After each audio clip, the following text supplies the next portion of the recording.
Ito yung pangarga namin guys, papuntang Boracay.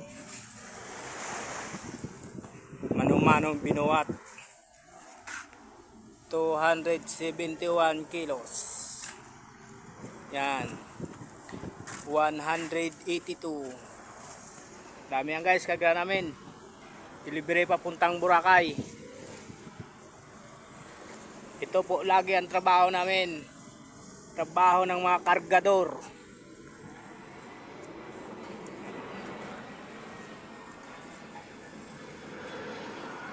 Dami yan guys, mano-manong binuhat.